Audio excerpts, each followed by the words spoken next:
listening to Radio Sputnik. Telling the untold.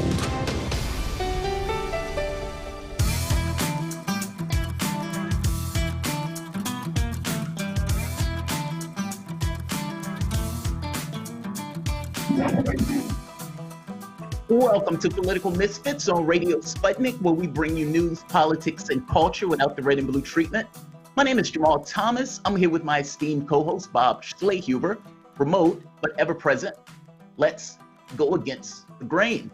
We have another great show for you today. There's several fascinating stories in the domestic and international news. In the first hour, we're going to continue our discussion of the inadequate response to the COVID-19 pandemic. We're fortunate to be joined by a doctor on the ground coming to us anonymously to describe what's occurring at the various hotspots across the United States. Later in the first hour, we're going to be joined by a friend of the show and one of my favorite guests, Spook and co-host of Loud and Clear, John Kiriakou. He'll be discussing the new but infinitely foreseeable revelations that the FISA process, America's own secret court system, has been severely abused by the intelligence community. Who would have guessed that a secret court would be abused? In the second hour, we'll be jumping across the pond to discuss what individual countries in Europe, especially the countries hardest hit by the pandemic, are doing to resolve or to mitigate the issues, considering the oddities around Europe's governing structures and currency.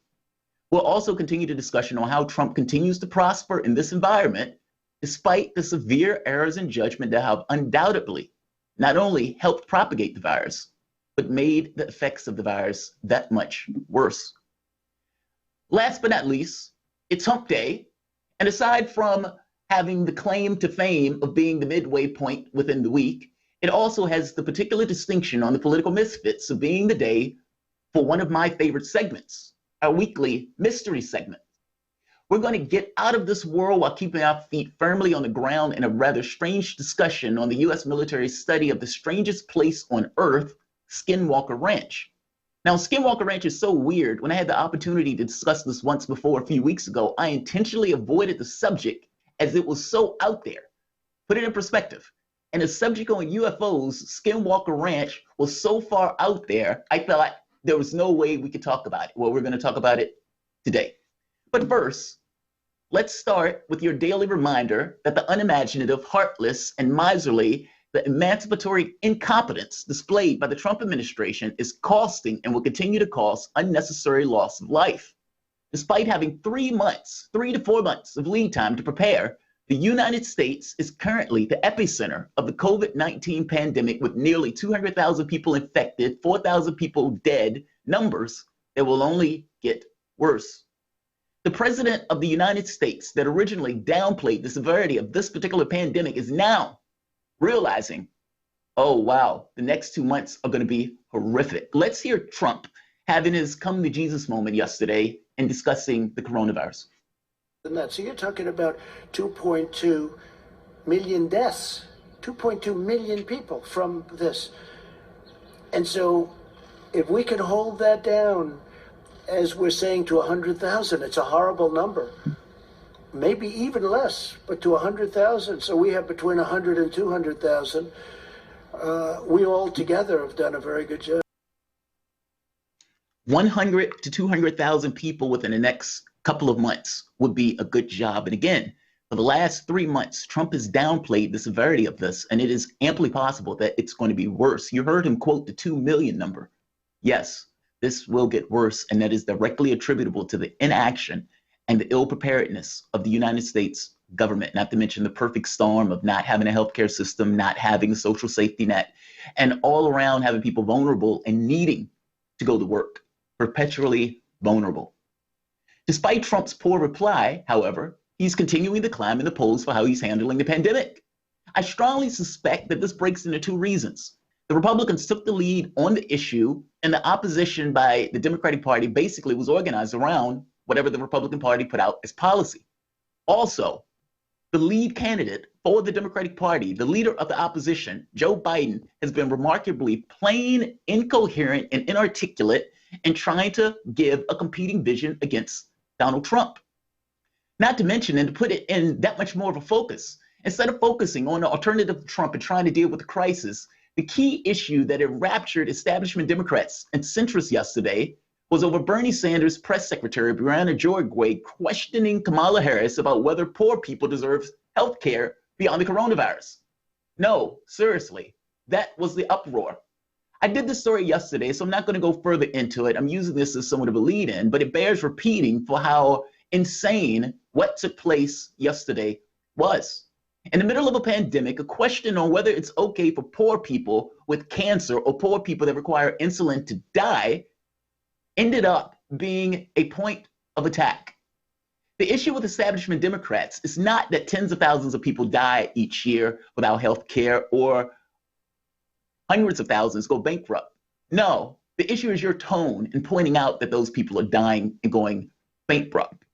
Brianna Jorgway, who supports Medicare for All, making the point that why are you okay with paying for the coronavirus treatments, but you have people who are poor, that get cancer, that need insulin, that are also dying. Why not cover these costs? And this turned into an attack point by a bunch of political hacks, cynical, selective, phony outrage during the middle of a pandemic, attacking a person who's trying to support healthcare for everybody else. This is an excellent example of the Democratic Party and why they are losing to Trump on this issue. Right now, showing an example of social distancing, Bernie Sanders was interviewed by Seth Morgan remotely. To the relief of his supporters and to the chagrin of the Democratic Party, Bernie Sanders made it abundantly clear that he is staying in the presidential race. Let's hear the clip of Sanders. Well, we're about 300 delegates behind. Biden has 1,200. We have 900. There is a path. It is admittedly a narrow path. But I would tell you, Seth, that there are a lot of people who are supporting me. We have a strong grassroots movement who believe that we have got to stay in order to continue the fight, to make the world know that we need Medicare for all, that we need to raise the minimum wage to a living wage, that we need paid family and medical leave, one of the crises that we're dealing with right now, that we must address climate change and education, all the issues that we have been talking about. Campaigns are an important way to maintain that fight and raise public consciousness on those issues. So that's, I think, one of the arguments for going forward. And he's right. And I'm actually happy that Bernie Sanders is staying in the race. Let's be very clear on something. Bernie Sanders made the point that we need to continue to fight. We do need to continue to fight. We need to continue to fight as a nation. But that fight, believe it or not, has more to do with ideology and getting people out of their typical way of operating to realize that not only are they valuable, but they are instrumental to the operation of this society.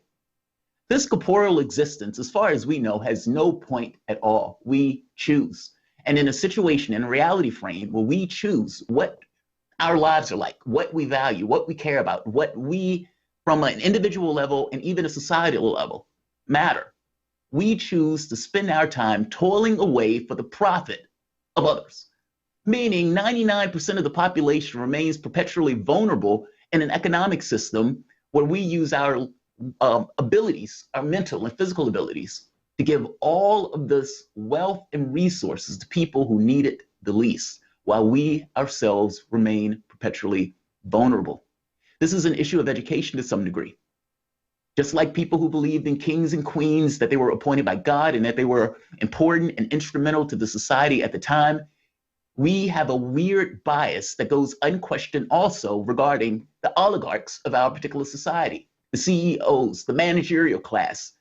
We act as if these people are required. They are not required. They are sucking away massive amounts of income, massive amounts of resources to themselves. You wonder why we were ill prepared for the coronavirus. You wonder why we didn't have the vaccines or the ventilators. You wonder why we didn't necessarily have the protective equipment. We can send boats and ships and planes and bombs all across the world to project power.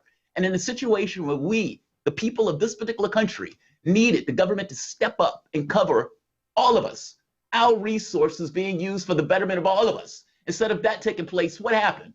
They decided to give $4.5 trillion of capital to the oligarchs, while issues of our material interests went to the wayside. $1,200, basically throwing pennies at the population itself while attending to these various industries that they want to keep going.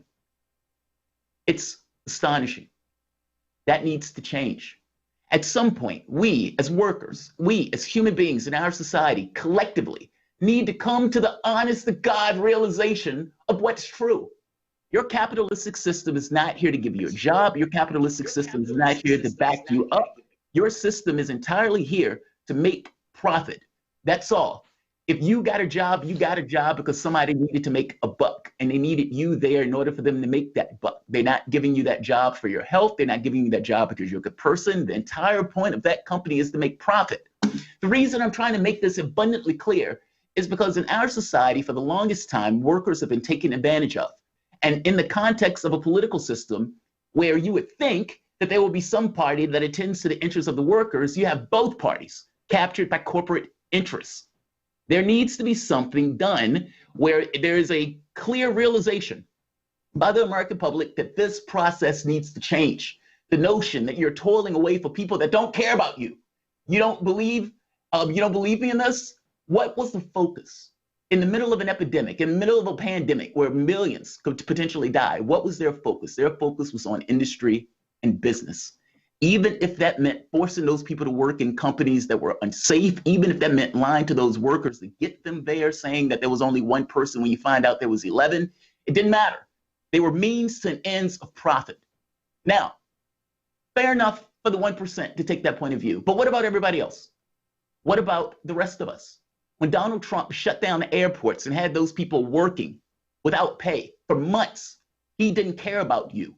When Obama gave 95% of the income gains to the top 1%, he didn't care about you. When they were going through attacking Medicare for all, attacking the expansion of Social Security, attacking getting rid of college debt, they didn't care about you. I hope you understand what I'm saying. The people who care about you are you. They're just like you. They're members of your particular class. And my argument here is there needs to be a very clear understanding of class-based politics. And the time to do it is now. We're in the middle of a pandemic where the value of these various workers are being shown. And Sanders, one last thing I need you to do, buddy. I need you, if you're going to stay in the race, to do something different than you've done up to this point. Meaning, if the things that you've done have up to this point led you to the position that you're in now, and you're saying that you're going to stay in the race, then you need to stay in the race for a reason. And to some degree, that reason should have something different. Meaning, if you're going to stay in the race to do what you just did the entirety of the race, then what's the point of staying in the race? Yes, you're right. This does need to be a focal point. This does need to be a lightning rod. But I strongly suspect that the way to make this a lightning rod would be to call for a class strike, a general strike throughout the United States. These Amazon, Instacart workers, these workers should not be working and fighting alone. There should be a clear solidarity among workers within the entirety of this country. And Sanders, and the position that Sanders is in as a presidential candidate, is a perfect lightning rod in order to have a communication channel throughout all the states in the United States.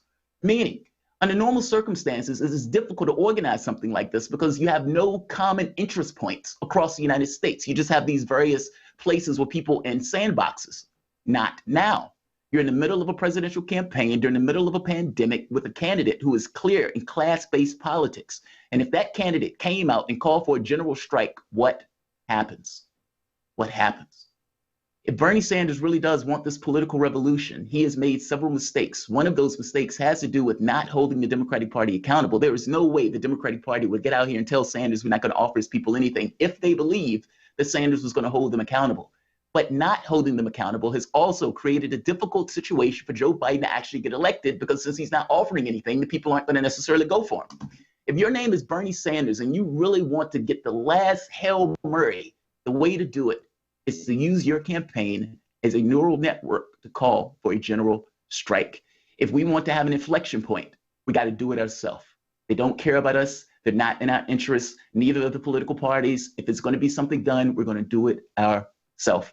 Bob, the general strike thing is fascinating to me because right now this virus has shown us that the key constituency in our economy are workers, meaning all of this stuff in the way that we treat workers, the menial amount that we pay these workers, and now we're entirely dependent on these people for their food, to get supplies, for healthcare, for medicine, all of these things. We need to have worker solidarity. And you need to go beyond just one company or another company. It need to go with this notion of workers across the entirety of the United States coming with a certain class consciousness. What do you think about it? No, I absolutely hear you. A scary thing to do in scary times. Other frontline workers, Jamal, that are taking it on the chin right now are those nurses and doctors in hospitals and clinics around the country. We're going to talk to a healthcare professional after the break here on Radio Sputnik about what is taking place in hospitals and the assault on doctors and nurses. You're listening to Political Misfits live in Washington, D.C. We're back after this.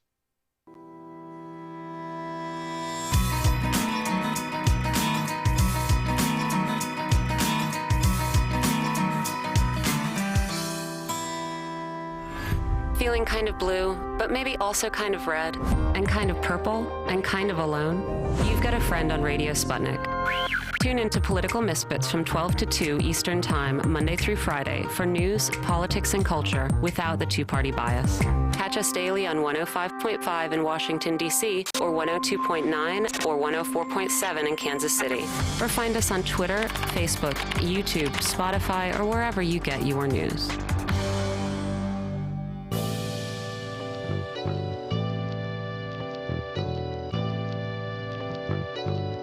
What's the most important hour of the day? It's the Critical Hour with Dr. Wilmer Leon. On this show, we don't just deliver the latest headlines, we divide the real from the fake. Tune in to hear from some of the most brilliant political minds of today, get in-depth news and analysis that goes beyond the surface and dig straight into the details. Set your clock to the Critical Hour for a news perspective unlike any of those other guys.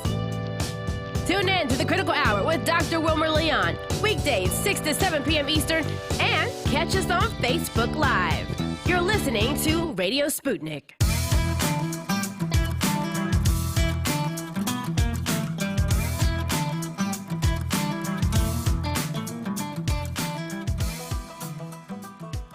Welcome back to Political Misfits, the show that goes against the grain. I'm Bob Schlehuber.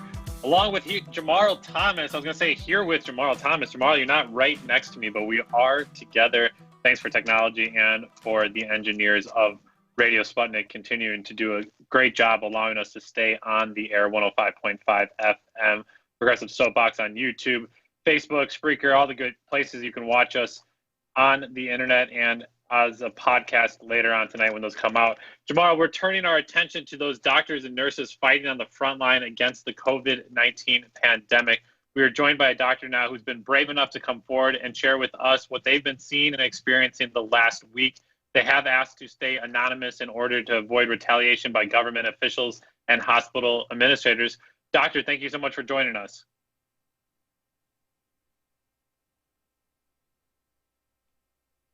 Doctor? Hello. Sorry, I was on mute. I apologize. Thank you so much for having me. We really appreciate it. We know your time is precious right now, a scary moment in the healthcare industry. We're having reports from Spain's Emergency Coordination Center that on Friday, 9,444 health workers had contracted COVID-19, which is nearly 12% of all cases in the country. And in Italy, the country's National Institute of Health said on Monday that 8,358 health workers have tested positive for the coronavirus, nearly 9% of the total number of infected nationwide. Nurses and doctors at the front line and are taking the brunt of the pandemic. And if that isn't enough, we're also seeing here in the United States the stress of capitalism on the healthcare system run amok. Eltion Health, a staffing company backed by private equity firm Frazier Healthcare Partners, has said it will cut salaries, time off, and retirement benefits for providers, citing loss of revenue. Several hospital operators announced similar cuts.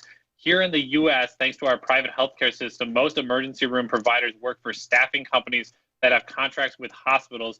And since due to pandemic elective procedures and non-coronavirus patients being told that they are to avoid the hospitals, these corporations are losing revenue, which they're making up by cutting payments to healthcare workers. So, doctor, we have an assault on doctors and nurses from the virus itself and then being understaffed and given protective gear. But then we're also seeing now these corporations and private healthcare companies cutting their basic revenue and pay. Absolutely. And I think none of us should be surprised at this, right? Like, this system was made to do this. In fact, this is the system, and dare I call it a healthcare system. I think it is a health abuse system which profits off of people's sickness and the workers that it employs. And we're seeing exactly what it is made to do. So this isn't an accident. This isn't a failure of the system in that sense. This is exactly what it does, right? In the end, health is a commodity. And when people are getting sick, insurance will raise premiums. Revenues will get cut. Nurses will get fired. We will not get equipment. So yeah, it actually makes complete sense. And paint a picture for us. So give us some examples of what you've been seeing in hospitals, and tell us a little bit more what nurses and doctors have been facing over the last few weeks. I'm disgusted to see how we've been valorizing and hero worshiping a lot of these nurses and doctors in America on cable news, but nobody's actually talking about the lack of resources and what can be done right now in the immediate to even avoid this level of casualties and deaths within the healthcare sphere. Absolutely. I think DC will be seeing the brunt pretty soon. We've already seen more than 100 cases. So things are building up. But what we know, what's happening around the country, specifically New York, the hospitals are now full of COVID patients. We're not there yet in DC, but we are right on track. In fact, we might be getting there sooner. We're seeing hospitals that are overflowing with patients. You know, in Madrid, that there are ice rinks which have dead bodies. That's what's being set up in New York now. There are tents, there are freezer trucks, and this is freezer trucks with dead bodies, and this is from communication with frontline workers in New York. We also know that the victims are disproportionately going to be mostly poor Black people, Indigenous people, other minorities, including immigrants, who are at risk for any disease and are at higher risk for this disease. We know that all of this which is happening is being compared to what we call war, because obviously America and the world loves to fetishize war, loves to call us heroes, sacrifices like we sacrifice veterans, like we sacrifice soldiers. But what you see is healthcare workers going into work scared. People are getting sick, as you've said. Even in the US, we've had at least 2 nurses die in New York City. We've had 30 to 40% of healthcare workers sick in some cases in a hospital system. And the reason was because hospitals don't care. Administrators and CEOs care about profits. There are healthcare workers crying in hallways, this emotional stress, the anxiety that we might get sick, we might die, we might actually make our family sick, and they might die.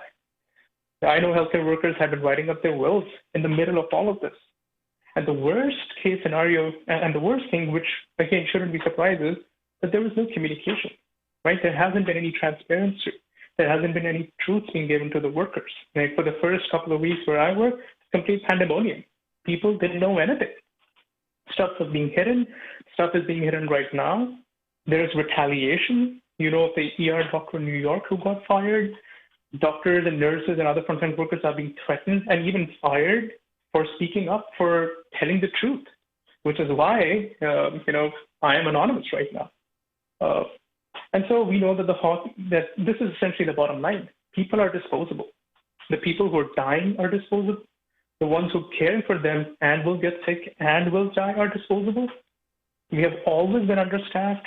This has always been a dangerous system, and we're just seeing that get magnified. You know, I'm curious, if you were in charge or if you were in control, or if you had the president's ear, or for that matter, the ear of either the governor or some to that point.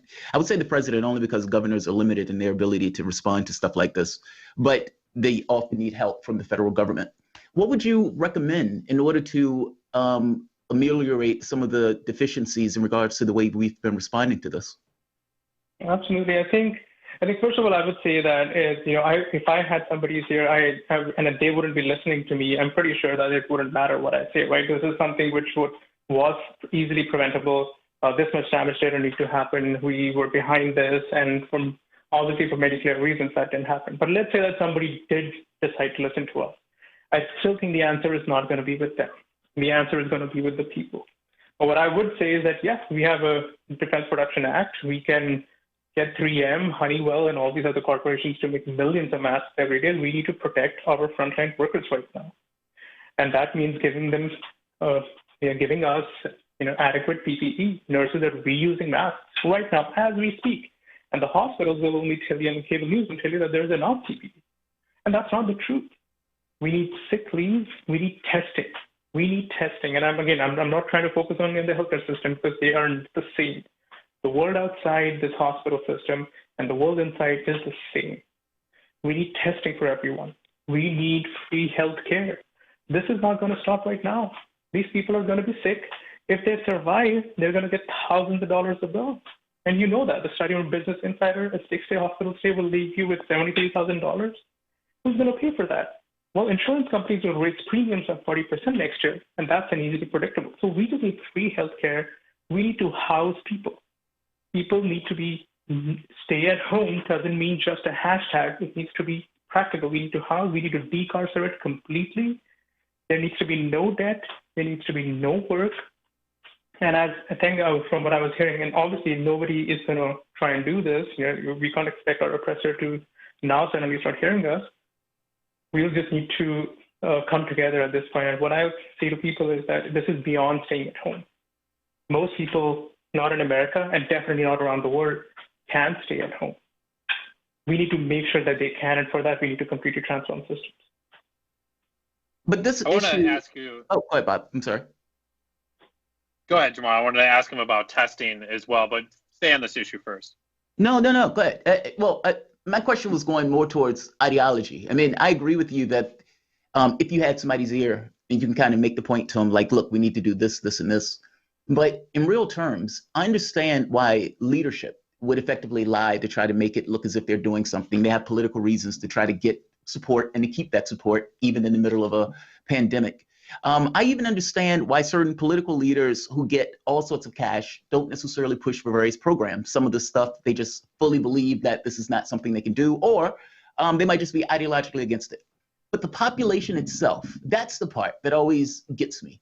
From an ideological standpoint, meaning what's in the best interest of the public, you would think that Medicare for all would be in the best interest. You would think that the public will have concerns that the president didn't push through the Defense Production Act, or that the president didn't have the supplies necessary.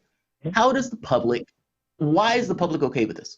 And how do you get across to the public that, look, there is something fundamentally wrong with the way that you're looking at the world if you will actually take positions that are against your own self-interest, even in the middle of a pandemic? Yeah, I think that's a good question. I think it depends on what we define as public. As far as, and I was listening to your show right now, there are strikes happening all around the world. There are strikes happening right now, and there are people that are standing up, working class people who run this world, literally, who feed us, who care for us, people who are working in the nursing homes, people who are getting our food, are standing up. And I think if you're talking about people who are not those people, right, people who are relatively privileged, who have so far been shielded from these effects, if you're talking to them, well, this needs to be enough evidence to understand that our well-being is linked. It is linked. This system was meant to collapse. It is collapsing faster than most would have thought. And that unfortunately, this is not the time for us to go back into our individualized, capitalized mindset. Our well-beings are linked, and we just need to understand that. Tell us a little bit more then about the testing. Our situations aren't all that linked when it's come to testing so far. We saw out of the gate celebrities, movie stars, basketball players rushing to get tests to make sure they were okay. And we've already seen now people starting to get tested, but it's still not going to be the masses of people, or where health inequality and inequity has already hit people. We're going to see that happen here over the next few weeks harder than ever. What's the process for people to get tested right now? What's the state of testing across Washington, D.C. and the rest of the United States? Yeah, absolutely. I think to start off, we're late, we're lagging behind. So now we're just going to find cases which have already had the disease, right? But I think testing needs to be ramped up. We know New York is testing at a per capita of a significant number higher than South Korea right now, and that's why we have a lot of cases being diagnosed, but also a lot of people figuring out who are sick. So I think that needs to happen nationwide. Unfortunately, like this, we can call America a country. The problem really being that there never was a nationalized response to this, which is what a pandemic response team technically does. We need national coordination, moving resources from states that are not active to active, so on and so forth, and that doesn't exist. Even within states, DC has been testing at an abysmally low rate. absolutely no testing. I know for a fact in a week, me, myself, being a provider, didn't know of one resource where I could go and find out where people are getting tested. I had to crowdsource this from a bunch of people, some doctors on the ground, some people, some hospitals, some other departments. Right now, I don't know if the DC Department of Health website has a coherent list of where exactly testing is happening. And so right now, I think you can, if you do want to get tested, we're hearing Unity Healthcare is testing. We're thinking, where we know that MedStar is testing, the GW is coming up with something. We know that Trinity Catholic University has a drive-through testing for young adults. But do we have drive-throughs? Not really. We're hearing UNC United Medical Center will get testing in a few weeks, is what we're hearing. The mayor said, obviously.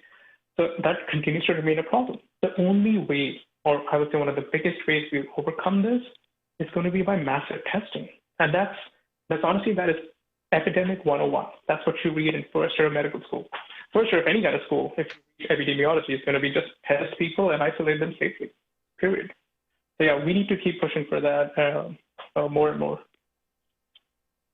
And the thing that's going to need to come with that is then more people to administer the test until they're able to actually make a quick at-home testing kit. And so I'm curious how you see the volunteers and mutual aid efforts responding in the moment. I was shocked to see this morning on a Facebook page for mutual aid here in Washington, D.C., looking for people that could find plastics and the material for 3D printers to start making protective gear for nurses and doctors. And you're saying to yourself, we're outsourcing via Facebook the call for basic medical equipment to keep our frontline workers safe. We've obviously seen plenty of workers across the country fill the gaps of government to give food to seniors and the like. Where are you seeing people and volunteers playing the most important roles right now? Is it in the world of testing or feeding or providing that protective services? How can people out there listening to our show right now get involved with that?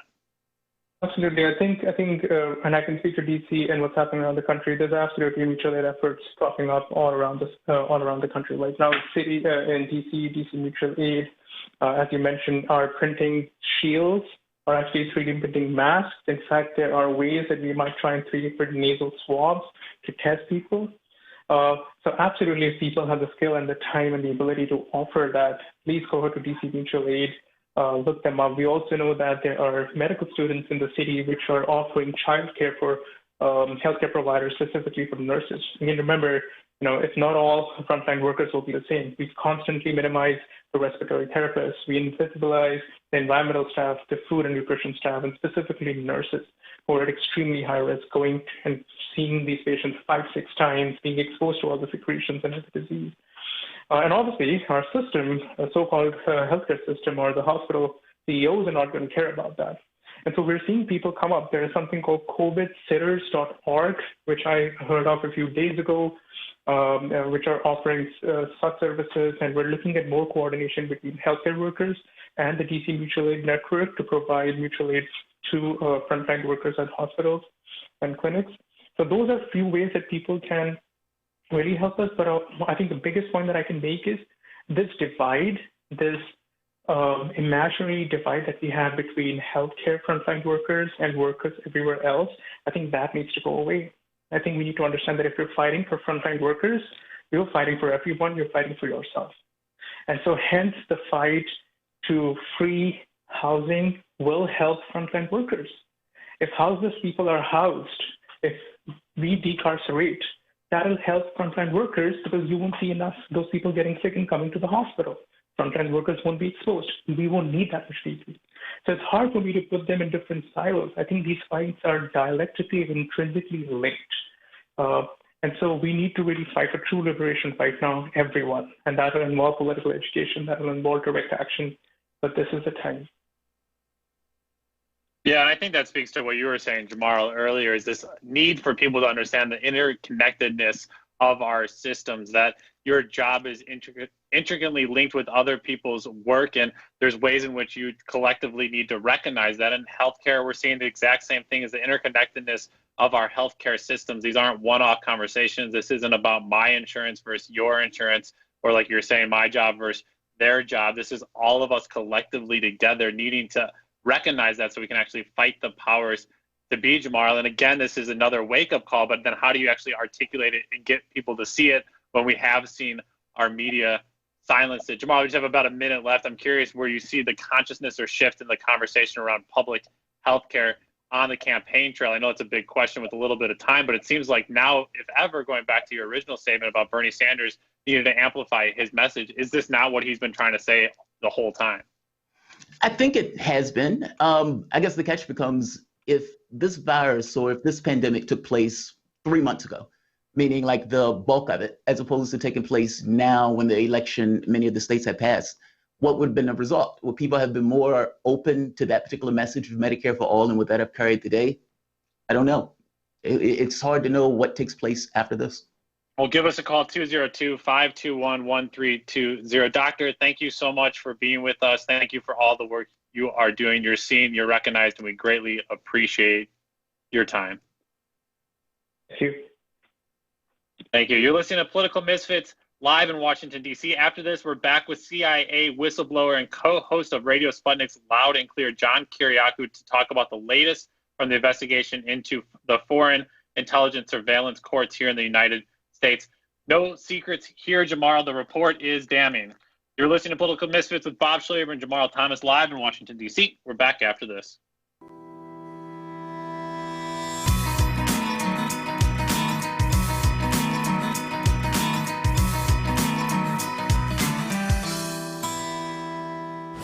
This is Dominic Carter, a political reporter in New York for Verizon Fios TV News. This is Dr. Bill Honigman of Progressive Democrats of America, BDAmerica.org. Hey, everybody. My name is Tim Black of The Tim Black Show. This is Tom Luongo of Gold Coast and Guns. Hello, this is Benny Johnson. Hi, this is Juanita Broderick, author of You'd Better Put Some Ice on That. This is Jamal Thomas from the Progressive Soapbox. Hey, this is Raheem from D.C. This is Rachel Blevins, a correspondent with RT America, and you're listening to Fault Lines with Nixon and Stranahan. When I'm waking up in the morning and I'm looking for what's on the queue for the day, I tune to Fault Lines with Nixon and Stranahan. The wokest radio show for your wokest AM. These guys are the best in the business and experts when it comes to policy. They're bringing you the top headlines with an angle that you won't see in the mainstream media. Fault Lines is the greatest show on the radio. I enjoy immensely talking with Lee and Garland. They always treat me from either side with due respect, and it's a wonderful conversation. The best morning news show in America. Fault Lines with Nixon and Stranahan. Lee and Garland speak truth to power from the depths of the swamp itself, right here on Radio Sputnik.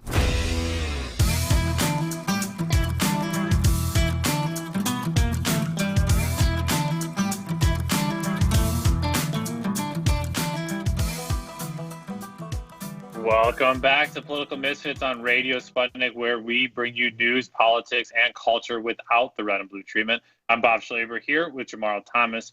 We've been talking about the conditions in our local hospital with the doctor who, out of fear of reprisals, was unable to say his name on air. It's gotten that serious, folks, where doctors and nurses are unable to share who they are because of retaliation scares.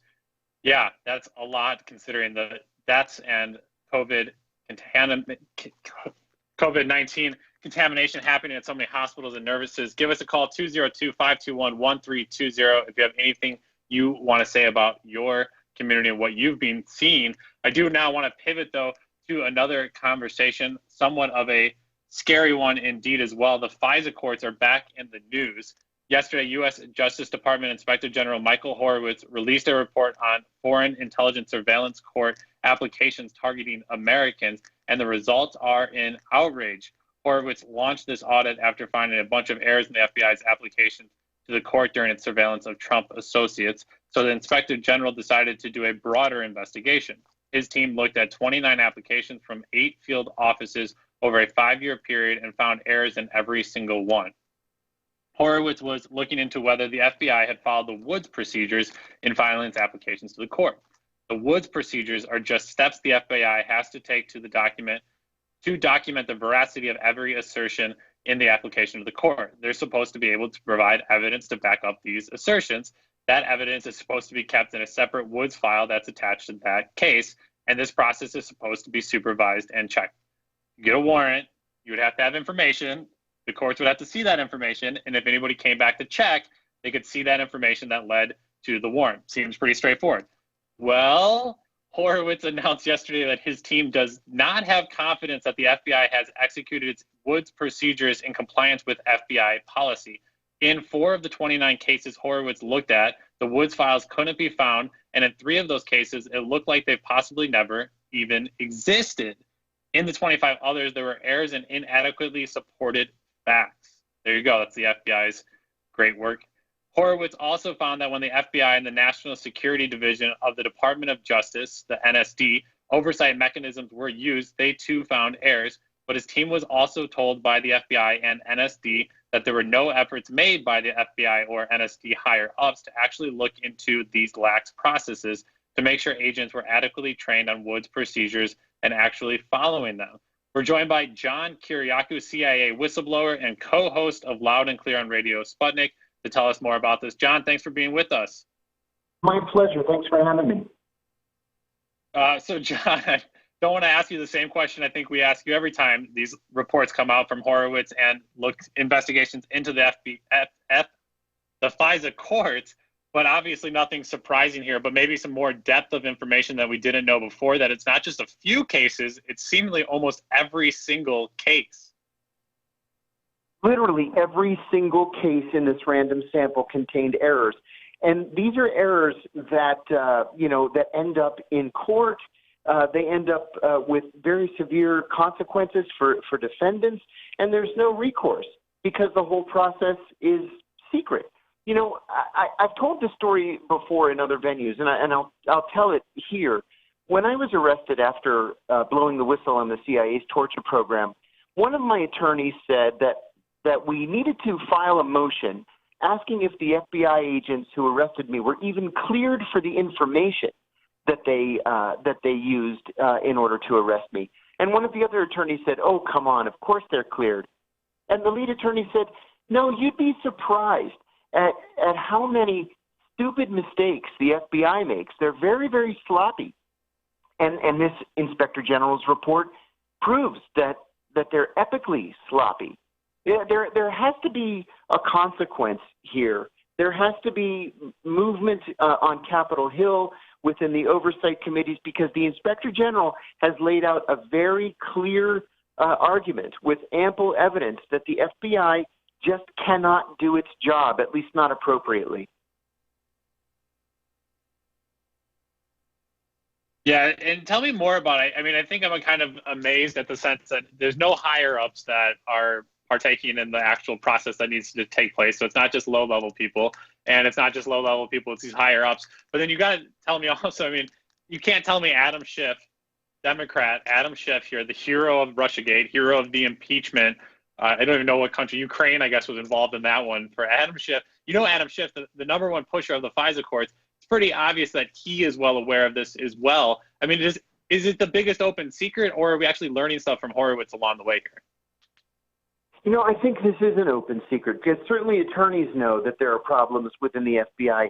Bill Barr made a statement yesterday, too, that boils down to essentially somebody should do something about this. Well, so far, all that's been done within the Justice Department is when there's a politically sensitive case, it has to go a little bit higher up in the food chain to get approval for a request for a FISA warrant. But it doesn't fix the problem that the FBI is using bogus information to get these warrants, or they are neglecting to update the information in subsequent warrants.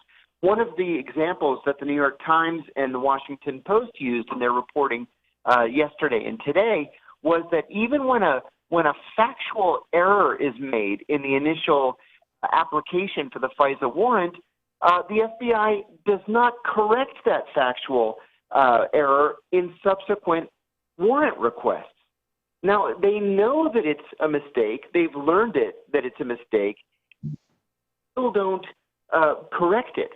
That perverts the entire judicial system as far as I'm concerned.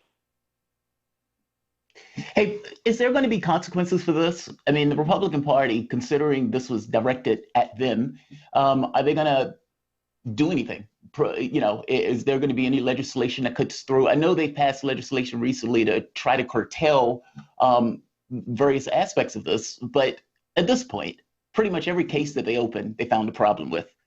You can't leave a system like that in place without doing something to it. And if you are one of the Republican candidates, look like you would actually care about modifying that system.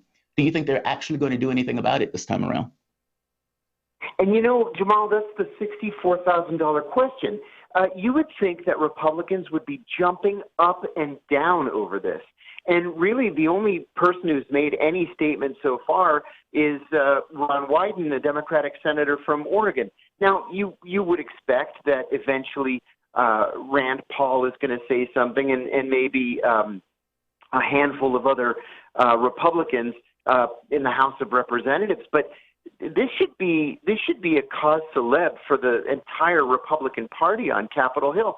Remember, this was aimed against the 2016 Trump campaign. And what we find, and maybe it's because they're preoccupied with the coronavirus, we find that nobody's really saying anything, at least not in the papers today. Oh, and let me and it seems like, and John, what's so crazy about it is, even if people do point these things out, then they almost get like more protective of the police. Even if, and I extend that almost to any type of malfeasance by the police or even police brutality, people will see that, but then something inside of them says, well, maybe it was warranted in that situation. Maybe they did need to do that FISA court wrongfully, and maybe they did need to surveil that person. I know it's wrong, but, and that constantly happens. I mean, it's so deeply ingrained in the American psyche that these people are infallible, and despite mounting evidence, people still aren't pushing back on them.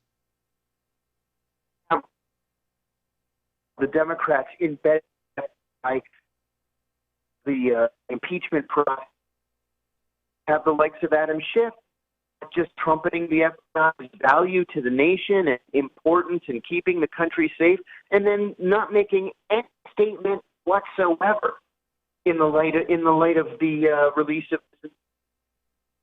Just as recent years ago, you would have seen.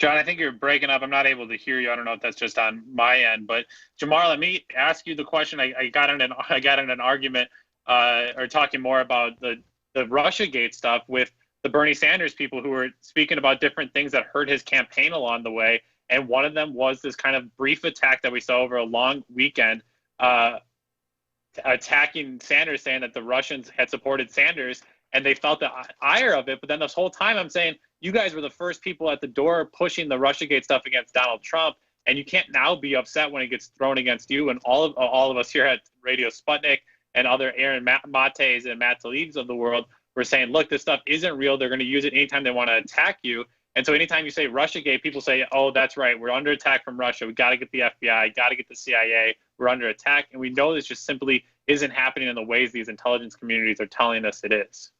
No, they're putting out a particular narrative for various political ends. That's basically what it boils down to.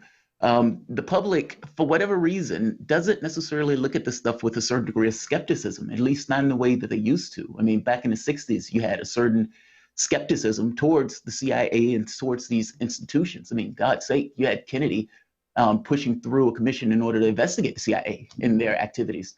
Not today. I could not see anything like that. Can you see anything like that happening today where the CIA gets investigated for something, that the president is deemed that is doing wrong? I can't see it. No, and John, I mean, we talked about Edward Snowden's kind of slow decline from being a famous whistleblower and an American hero in a lot of people's lens to somebody that no one's paying attention to in this normalization of FBI and CIA domestic spying. Everybody's kind of just like, yeah, of course, it's the era of Zuckerberg's and Google watching us. Of course, the FBI and telecommunication companies will watch us too. So what? Yeah, and this is really, it's become the norm since 9/11, where all you have to do is say, and everybody falls into line. We gave away so many of our rights, so many of our civil liberties after 9/11 that it became the norm. And, for so long, Democrats didn't want to appear to be weak on national security. Well, now it's ingrained in that the CIA and the FBI and the NSA are our friends. There's no discussion of warrantless wiretap. There's no discussion of any of the revelations that Ed Snowden was, which was a real public service. I spoke to Ed Snowden recently, and he said that his greatest fear is becoming irrelevant. And I think he's exactly right, because despite the shock of the information that he gave the American people in the summer of 2013, that's worn off, and people just don't seem to care anymore. People trust the FBI, the CIA, NSA, and I think part of that is that that they've got such a deep-seated hatred of Donald Trump that they decided, to jump into with the dark side. Edward Snowden, when Edward Snowden came out with this and he revealed basically that the U.S. government was breaking the law, there was little to no consequence for that, right? I mean, Obama, that's when he added in certain elements in order to try to skate over this. But nothing was materially done. The media didn't necessarily go hog wild over it. There wasn't necessarily any major policy changes as a result of it. And the public, even back then, didn't seem to care. They didn't even seem to care when Bush destroyed habeas corpus after 9/11. So is this just one of those things where there's an element of the electorate that cares, but in general, the public just kind of assumes, well, I just assumed the government was spying on me anyway? Yeah, and it goes back really to what Joseph Goebbels said in the 1930s. If you haven't done anything wrong, then there's no reason to worry. But that's not the issue at all. The issue is our civil rights and civil liberties, and we've just had them taken away from us, and we reacted with silence. You would think that most Americans would be in the streets protesting or on Capitol Hill raising Cain because the government just arbitrarily took away some of our rights, and that just never happened. 9/11 was so psychologically traumatic for so many people that they just decided to throw their lives at the government, to believe what the government told them, despite ample evidence that much of what the government tells us is a lie, and to trust in these three-letter agencies. Now here we are, almost 19 years after the 9/11 attacks, and if anything, things have. After Ed Snowden's revelations, there was some activity on Capitol where those libertarian-leaning members of both parties tried to rein in NSA and warrantless wiretapping. Some incremental progress, especially in the last couple of years, essentially ground to a halt. And so all these years later, we still have FBI using national instead of warrants to pull our internet data and our cell phone data. We still have NSA scooping up the communications of literally every American, not just phone calls, but text messages and emails as well. And we still have the secret FISA court essentially working unscathed. That's unacceptable, especially because of what we know thanks to Ed Snowden. Yeah, and John, it seems interesting to me that I think, and I don't want to overstate this because I know I'm in my own bubbles here when it comes to civil liberties and police accountability, but it seems like there's been some more attention, at least a heightened national conversation around greed, corruption, brutality amongst local police forces. But often for me, it seems almost impossible to hold account the FBI and CIA. It's almost like those agencies exist in another world beyond us, that people think of police, but they don't say, oh, the FBI is police. They think the FBI is something federal, kind of beyond their reach, and they maybe only kind of see it in Men in Black or in certain movies or television shows. How has the FBI been so effective and the CIA been so effective at presenting and pitching itself as if they're not part of the same exact problem people are seeing at their local police levels? Yeah, that's a good and important point. Criticism aside, both FBI have branches in them whose job it is to, and solely to deal with Hollywood studios. And anytime there's any the FBI or the CIA or individual agents in shows or movies, that depiction is, and it's because both of those organizations propagandize the American people, and they do so in the 1950s, where any depiction of the FBI had to be positive, to the point where, little kids, when you would ask them where they want to be when they grow up, they would say they want to be a G-man. Well, we've seen the same thing at the CIA since 9/11. Just after 9/11, they set up this unit inside the Public Affairs Office, and the next thing you know, you have Zero Dark 30, and you have Green Zone, and every depiction in films of the CIA is positive. It's truly, in my view, a disservice to the American people, simply not based on fact. John, I'm curious if that's true for movies, and if that's true for television movies, this kind of indirect propaganda. Is it also true for direct propaganda, meaning dealing with networks like MSNBC, CNN? They have spooks on those networks, for the most part, that is collecting a paycheck for those networks, giving a certain point of view out. And it seems to be ubiquitous, be it Fox, CNN, MSNBC. Is it also somewhat of a concerted effort intentionally in order to get a certain degree of propaganda out directly to the public by working on these various news shows? Well, direct recruitment or direct has been illegal since the mid-1970s, but they get around that very easily by hiring former CIA people directly. You turn on NBC and you see Jeremy Bass, the former chief of the CIA, or you see John Brennan, the former director, or Mike Hayes, the former director of both CIA and NSA. You go to former directors of national intelligence, former CIA directors.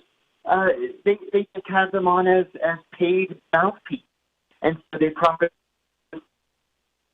by having them build.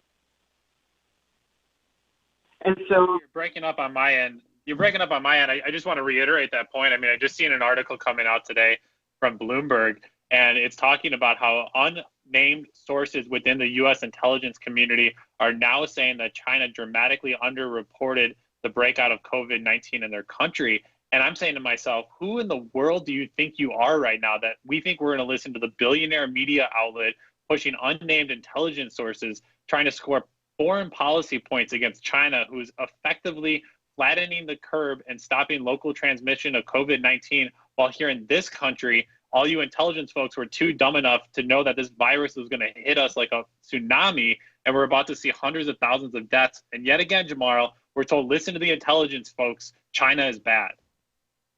Yeah, that's what we keep being told. Look, I assume that China didn't necessarily give an accurate accounting, just like I assume the United States is not getting an accurate accounting. This is not something that's unique to China. Many of these countries are probably not giving accurate entire results to what's going on. Is this one of those things? These guys are just playing politics. I mean, like you said, unnamed sources. These guys are pushing a political agenda on top of, meaning the indictment of China in this. This is a political agenda, or is there a reality to this, or is it just one of those things where both can be true? I mean, I guess both can be true, but at the same time, it's like, where is our attention and focus, and how much are we spending on military escapades and doing sanctions right now? I mean, Mike Pompeo, the Secretary of State, who I would hope would be coordinated an international relief effort to the COVID-19 crisis, is coming out and setting the terms for Nicolas Maduro to once again forever maybe possibly be in leadership if he does certain things. I mean, who is Mike Pompeo? And he's dictating to other countries what they should be doing in the height of a global pandemic. It's kind of I would say both, but where is our attention and focus right now? I think our attention and focus, at least for Political Misfits, will be on the serious news issues of the day. After our break here, we'll be talking about the latest from the European Union economic crisis there, revelations from Skinwalker Ranch, and of course your calls 202-521-1320. Big thanks to John Kiriakou. Stay tuned for Loud and Clear later this afternoon from 4 to 6 p.m. Eastern Standard Time. You're listening to Political Misfits live in Washington, D.C. We're back after this.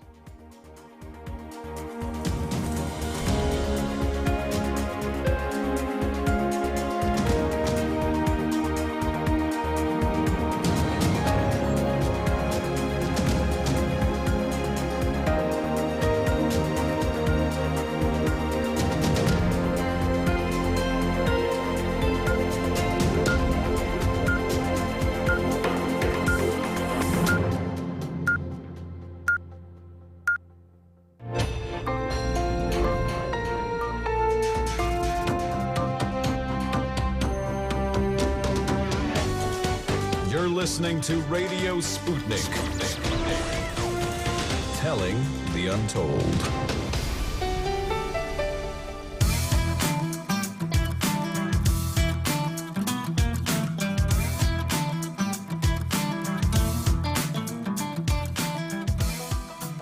Welcome back to Political Misfits on Radio Sputnik, where we bring you news, politics, and culture without the red and blue treatment.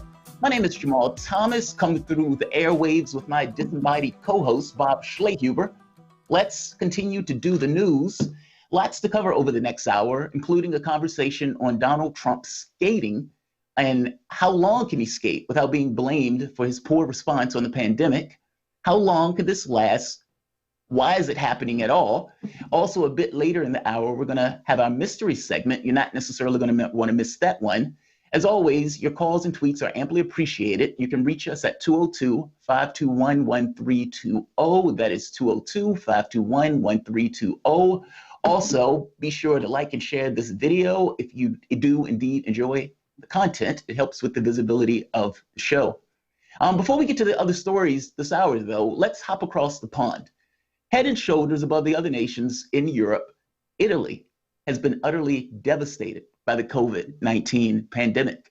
To put this in perspective, Italy, with a population of 60 million people, has the greatest death total of any of the countries, with nearly 12,000 deaths. More than 5,000 medical professionals and frontline workers have been infected with the virus, and over 40 of them have been killed. Italy also has the ignoble distinction of boasting the second highest total of infections, only outdone by the United States. La Repubblica has reported that the group of locals in Sicily fled Palmero's supermarket without paying. Someone reportedly shouted at the cashiers, "We have no money to pay, we have to eat." In other Sicilian towns, shop owners allowed to stay open are complaining of being pressured by locals to give them free food. Provenzano, Italy's prime minister overseeing the southern regions, told La Repubblica, "I'm afraid the concerns shared by much of the population about health, income, and the future will turn to anger and hatred if this crisis continues." The government is not taking this lying down, though, installing police presence in the affected stores and addressing the issue directly. The prime minister promised to send food vouchers to those people who could not afford groceries. To discuss the ongoing crisis that has taken place around the world, but particularly in Europe, we're joined by Tom Luongo, independent analyst on politics, culture, and markets at his blog, Gold, Goats, and Guns. Tom, welcome back to the show. How are you today? I'm good, Jamal. How are you guys doing? So far, so good. So, Tom, Europe has certain peculiarities that the United States doesn't have. For example, we have sovereignty over our currency when Europe doesn't. All of them have put their, well, many of them, those that are in the Eurozone have put their lot in with the euro. They have been disastrously hit by the pandemic, many other countries, but Italy in particular. Now, this crisis, to some degree, is going to cause a lot of spending of money in a country that does not control its currency.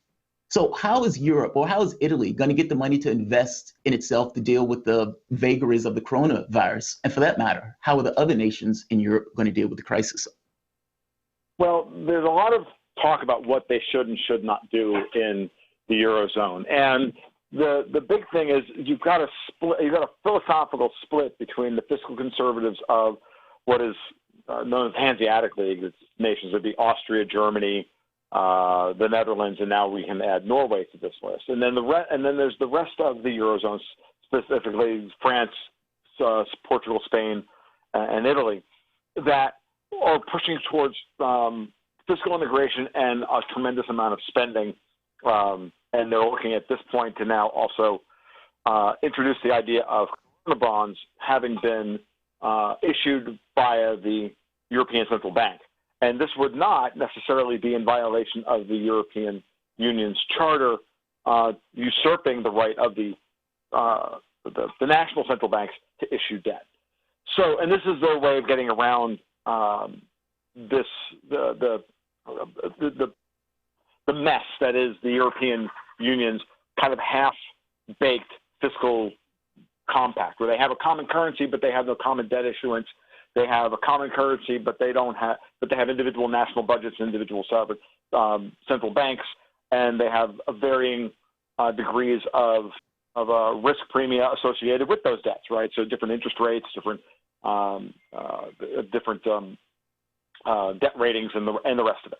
Italy is terribly in debt. The debt to GDP is something like 137%. They have no room fiscally to move under the European Union's very tight budgetary rules, which have been suspended, where no member nation could run more than a 3% to GDP budget deficit. Those rules have been suspended after wrangling with Germany. But the big thing here is that there's a fight happening at a political level that has nothing to do with COVID-19, that has zero to do with saving lives. It has everything to do with furthering the European project. And that's ultimately where that's the kind of the story behind the headlines. Everybody wants to focus on since we're dying. You're actually jumping ahead. I mean, because I think you're thinking kind of in the same way that I'm thinking about this. Whereas, the European project, you kind of alluded to it. It was a project that was started off as an economic union, but eventually the people who put it together had this idea that in order to fix some of the issues associated with the euro, they would have to get closer integration politically. So now you have this situation where the COVID-19 has kind of thrown all of this up in the air, and you have people asking questions about, will Europe survive? I was listening to I was reading one of the articles where they were asking the basic question, is Europe going to be able to, meaning the EU, going to be able to survive this particular crisis? I guess, what is your answer for this? I think this is the thing that you're saying that's bubbling under the covers of this COVID-19 crisis. Do you think Europe is going to be able to survive from this? I don't know that they will or they won't. And I can't. I mean, I have my druthers here, and I'm trying to keep my own personal opinions on this. And I hate the EU. I think the EU is a blight on humanity and should be destroyed. I think it's a modern technocratic version of the USSR. But the situation, as I was trying to describe, just beginning to describe, and it's a very complicated issue, is that the French, in particular, absolutely are the hardest of core Euro integrationists. The powers that be in Rome are as well, right? And that would be President Sergio Mattarella, that would be Prime Minister Giuseppe Conte, who's absolutely kind of an Angela Merkel satrap, and others, right? Within the finance minister Giovanni Tria. Then they've been doing everything they can to either undermine or stop the populist wave against the European Union that has risen up in Italy, very similar to the Brexit populist wave, which has now seen the United Kingdom leave the European Union. They understand that they cannot run the EU without Italy. Italy is the third largest economy in Europe. It's too important to the Eurozone from that perspective. The UK was always kind of on the outside looking in. They were never really a full member. But Italy was one of the founding members of this whole thing. And as a matter of fact, the concept of the United States of Europe, of a federated Europe, really began in Italian intellectual and political circles back in the 1850s. It's an idea 175 years old, and it's still, and the great grandsons of that original movement are the people who get to run Italy today. So if COVID-19 blows all of that wide open, because now we've got this kind of functional split where the Italian government, which is Eurocentric, can't get any help from the European Union when they asked for it, when this virus first started hitting them hard, and it was being used as blackmail to get them to try and blackmail the Germans into going for fiscal integration. It's really telling everybody at the national level, the leadership level, that this thing is dysfunctional and rapacious, and that there's no playing around with it anymore. And the critics of it, like Viktor Orban in Hungary and Matteo Salvini in Italy and Nigel Farage and others, were right all along, that this was always about the political union first. And there's a very dark, cynical way of looking at this, that this was always the point, that they've overblown the effects of this pandemic in order to get this done. I'm not in that camp, mind you. I refuse to state one way or the other whether the political response at this point has been overblown or not, because it's, my opinion is irrelevant. I need to try and stay as neutral on this as possible. So I can see it either working, this kind of French blackmail thing, working with the Germans, and I can see it failing miserably and the whole thing blowing up in 6 months. It's the pivotal figure is Angela Merkel in Germany as to whether or not. So yeah, speak to that a little bit more. I mean, that's what I am curious there. Obviously, Angela Merkel has stepped back quite a bit from some of the public-facing leadership issues. Top members of the German government catching COVID-19 themselves. It seems like with Germany trying to transition to a new administration beyond Angela Merkel, it doesn't seem like the country alone is necessarily ready for it, and they almost need the European Union to maintain some type of control of power or statute in the world. I don't know what Germany is able to do as an independent bloc where they almost need France. So if you're talking about France needing to blackmail Germany or pressure them into it, it seems like kind of an easy thing to do, no? No, it wouldn't be an independent bloc. It would be again the Dutch, the Germans, probably the Danes, along with the Austrians. It's always been that this effectively a northern bloc, been the fiscal conservatives who do not want to have wealth transfers from within the European Union. It's been the Germans that have enforced the austerity rules and the rest of it, and it's part of why the whole thing is this kind of hodgepodge both of a political and fiscal union at this point, and it's how it's evolved to this state.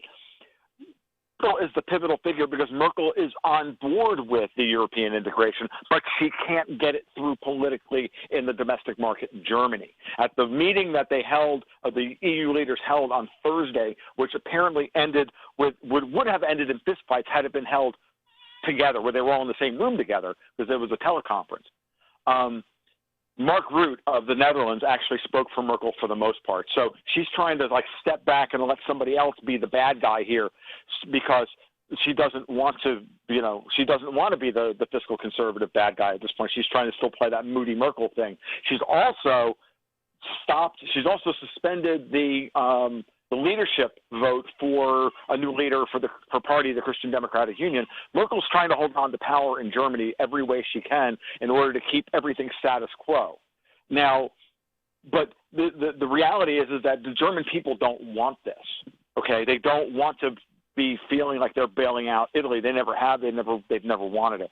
So it's a very interesting problem here where Merkel is trying to play both, as always, trying to play both sides against the middle and trying to keep the status quo and keep things inching in the direction that everybody who is in charge of the European project want it to go. But she's trying to make somebody else be the bad guy here. In this case, it will now be Mark Rutte of the Netherlands. We'll see what happens. And I'm thinking, I still think that Italy is probably the bigger issue here. When I see Sergio Mattarella, the president, the very hardcore Euro integrationist president of Italy, angry, visibly angry at the response of the European Union and how to deal with this virus, he understands that they're facing a political revolt from within as well, that the current Italian government could easily fall here in the next few months, okay, over this, if this gets bad. And if Italian people feel like like the Germans were okay with watching their grandmothers die, I got news for you. That's not going to go over well. This thing's just going to explode politically. So I'm curious. Yeah, but isn't that always Italy? Isn't Italy? I mean, that's kind of always the case, though, Jamal. In Italy, the government there is ready to fall every few months, and so if you add on now a pandemic, it just stresses your political systems, which have already been failing even farther. I am curious about the political climate inside of Italy right now. What's going on politically? Like in the United States, we could pivot to this after this question, but in the United States, Trump, for the most part, is being given a pass in regards to his response on this virus. In Italy, how is the public taking the response of the government, and not just the response of the government, but also the response or the ineffective response of the European Union? Well, I can tell you, looking at the polls, nothing has changed, right? Matteo Salvini is still, and Lega are still polling around 31%. The Brothers of Italy is still polling around now up to 14% or so. There's still a very strong 45%, quote unquote, by modern definitions, hard right vote in Italy, which is unprecedented in the post-war era. So ask yourself the post-World War II era. So now ask yourself the question: if it hasn't shifted and people are, people are dying by the thousands, now we have a real problem here. And I think the thing that bothers me, and I wrote about this the other day, and it just kind of went out to everyone, which is that I'm really worried about this proposal by Prime Minister Conte that he wants to back and collateralize any new debt issuance with all of the government assets in Italy in order to get the Germans to sign on to a massive fiscal stimulus package to pay for, coronavirus treatment.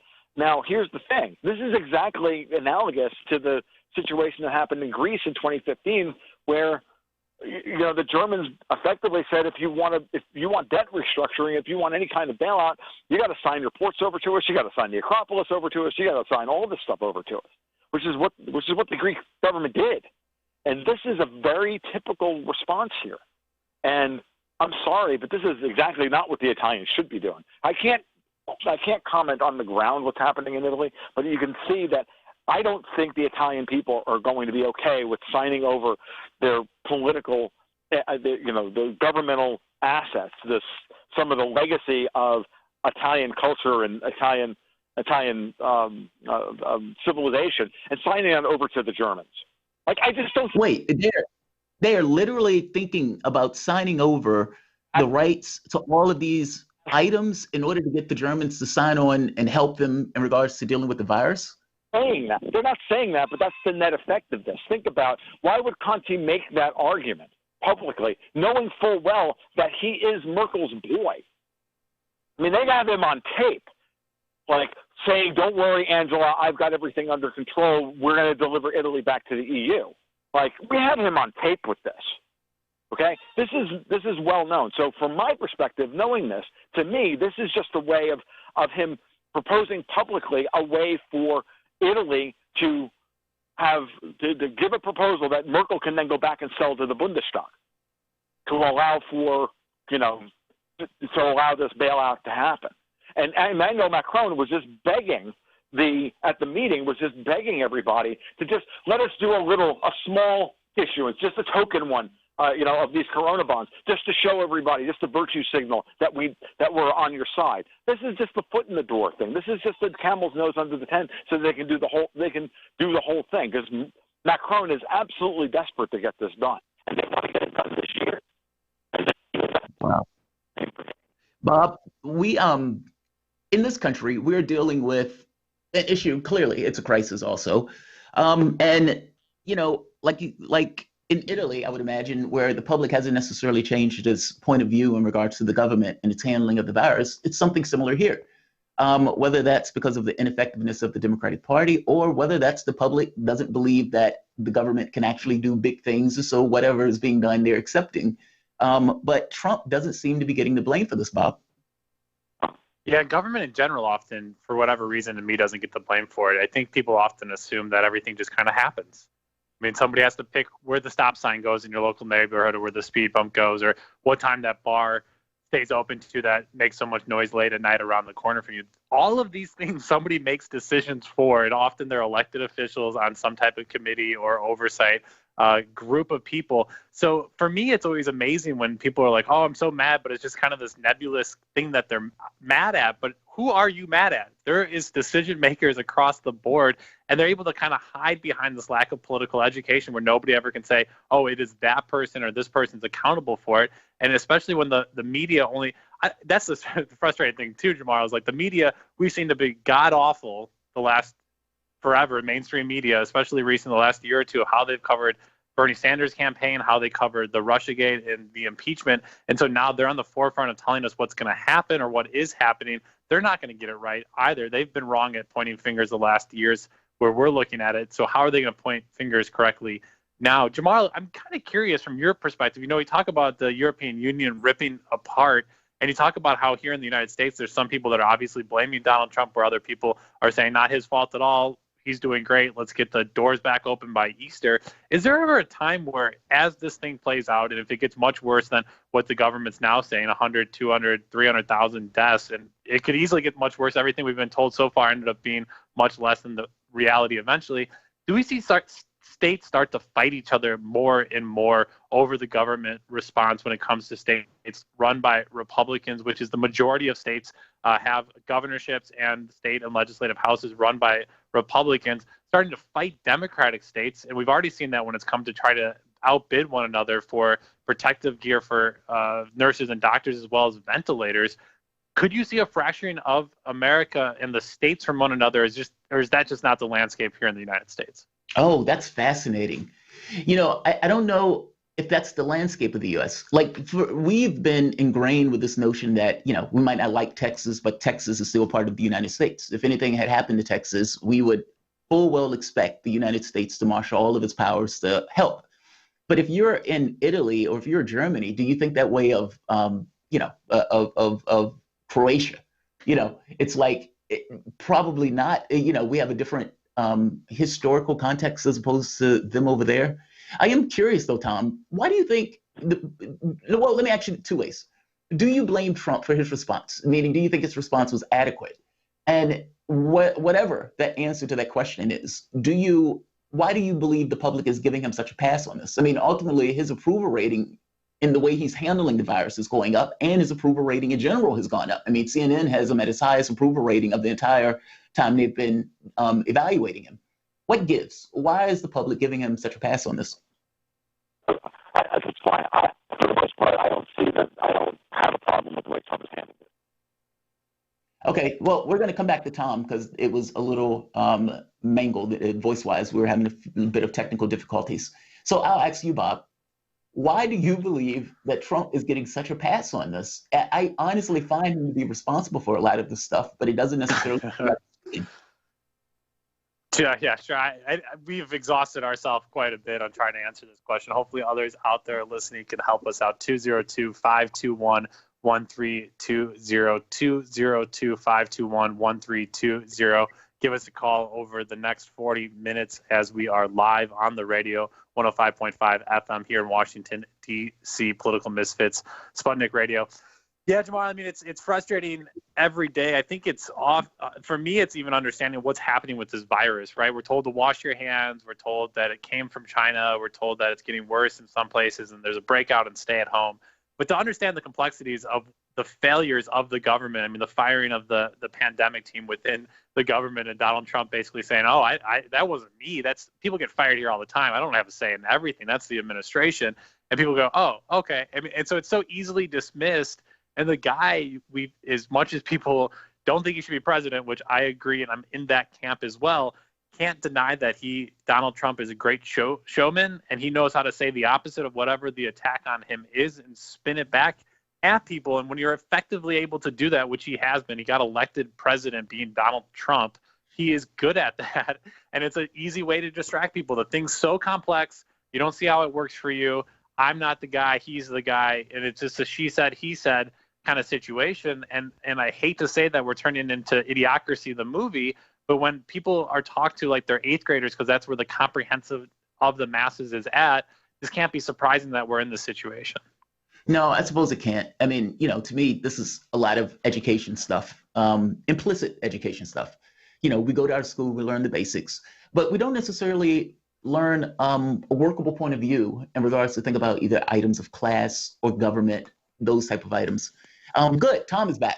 Tom, yeah. You sounding a little bit better? Sorry about that. I don't know what happened, but no, you're fine. You're fine. It has handled things relatively well. I don't really want to get into why. The reason people are giving him a pass is the same reason they're giving a pass who they don't like, and the reason they're giving Angela Merkel a pass who they don't like. By the way, Merkel's approval numbers are terrible, and that is because the sitting government, the people rally around their current sitting government in times of crisis. It's just very normal, and they'll worry about changing or evaluating their sitting government once the crisis is over. So the real question isn't for Donald Trump right now. The real question is going to be in 2 or 3 months when this is all over and we get a chance to assess what happened. Okay, and that's where I think the real danger is for somebody more Merkel and more Conte and Macron, for example, than Trump. And this is part of the reason why I'm bearish on Europe and relatively speaking bullish on the United States from a markets perspective, because I think that the markets will sniff this out and see what and see that for all of our faults over here, that we're far better off than they are over in Europe. And at the end of the day, capital flows to where it thinks it's going to be treated best. So that's one of the things you need to keep in mind. So. That's a good point. That's a very good point. Meaning, basically, yeah, the country is not going to go after Donald Trump in the middle of a crisis, but they will go after him if they think that he screwed up the crisis, kind of like like in New Orleans.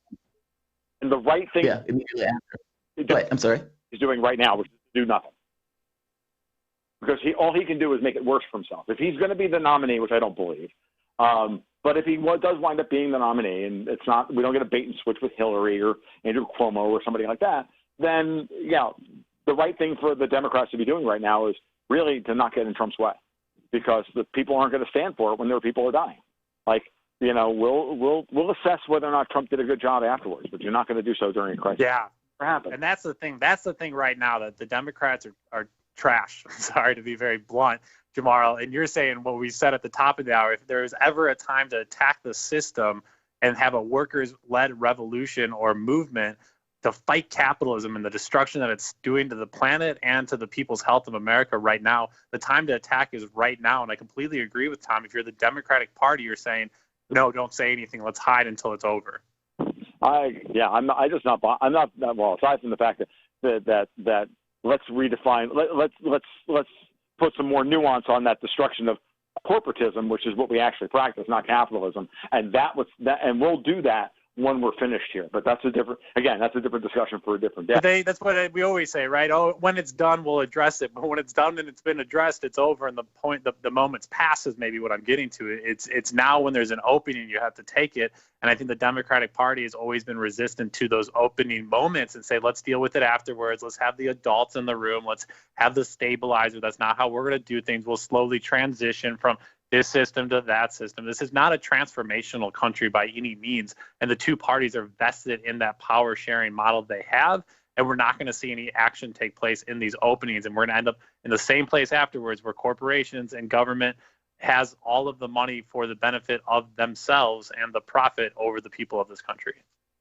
But at the same time, and this is my counter argument, that system only continues to work as long as there are greater fools to sell the debt to. And the minute there's no more greater fools to sell the debt to, and the world doesn't have any productive capacity to take on any more debt, which is where we are right now, that becomes your potential for a transformational moment. Now, the breakdown process to that point has to happen in a particular order of operations. And from my perspective, it doesn't happen here in the United States first, but you can see the way it's playing. If you look at it from my perspective, looking at it as a marry of politics, the finances downstream of politics and everything else, and how they all reflect back on each other. When you start to look at the way they're feeding back on each other, it's very obvious that Europe has to crack first, then Japan, then the United States, in that order, because the dollar is still ultimately the trade settlement and reserve currency of the world, and that's where the money is going to flow to first, and it's going to flow to high-quality dollar-denominated assets first.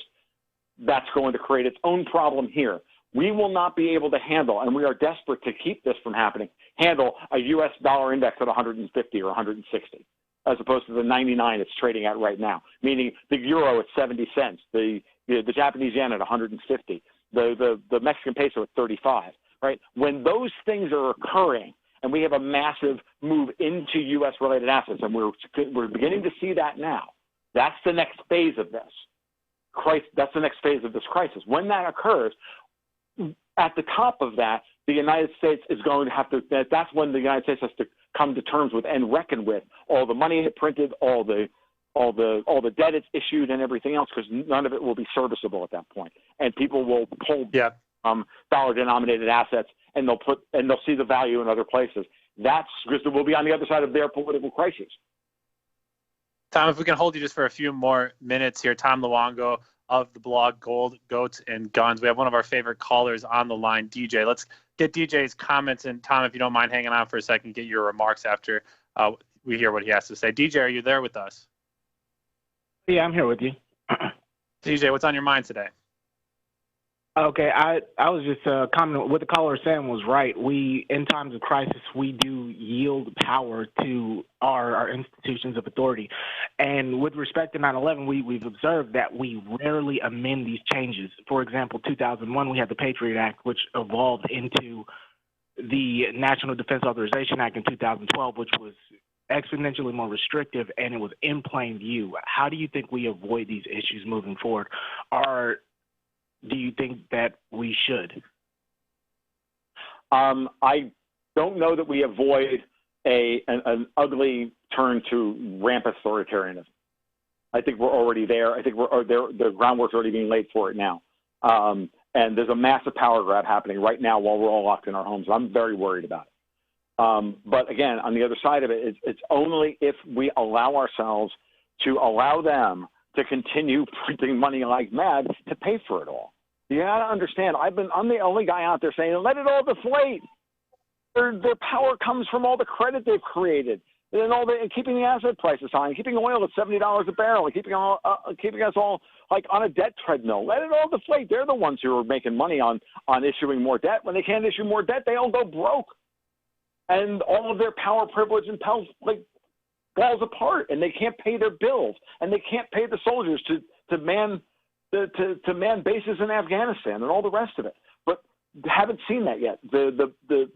The problem here is we're going to make the same mistakes again. If we go full MMT, if we go full money printing and all that in order to be humanitarian to the people who are losing their jobs today, got news for you. 75% of the money that they give us in these stimulus checks are going to go right back to Wall Street to pay our mortgages, to pay the gas taxes and all the rest of it. Got to let it deflate, guys. I'm telling you, that's the way we get our power back. That's how it happens. And all of this stuff becomes too expensive for them to enforce. And again, it comes down to the debt. If we allow them to do this and we allow them to go for a world currency and a world government and the IMF taking the whole thing over, got news for you. We're in a much uglier world. But that's the political discussion we really need to be having while we're sitting in our homes right now. Well, that was Tom Luongo, independent analyst on politics, culture, and markets at his blog, Gold, Goats, and Guns. Tom, thank you so much for joining us.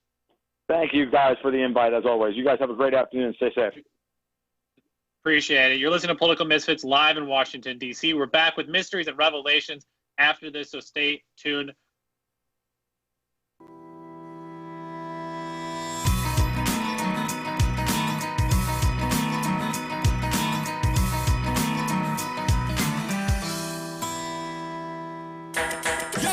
So, Sean, what do you want to talk about today?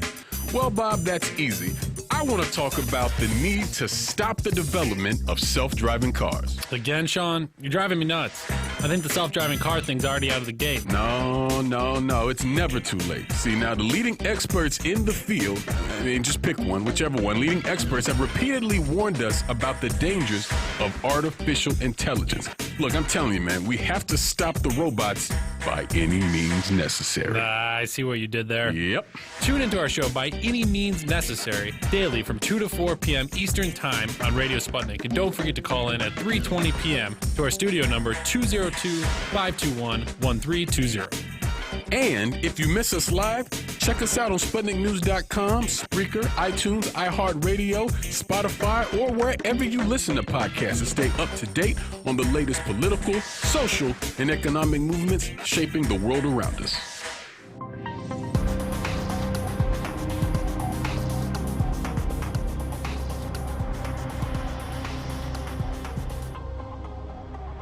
Welcome back to Political Misfits on Radio Sputnik, where we bring you news, politics, and culture without the red and blue treatment. It's Hump Day. You hear that different sound. This is Mysteries Wednesday. We get to go out of this world.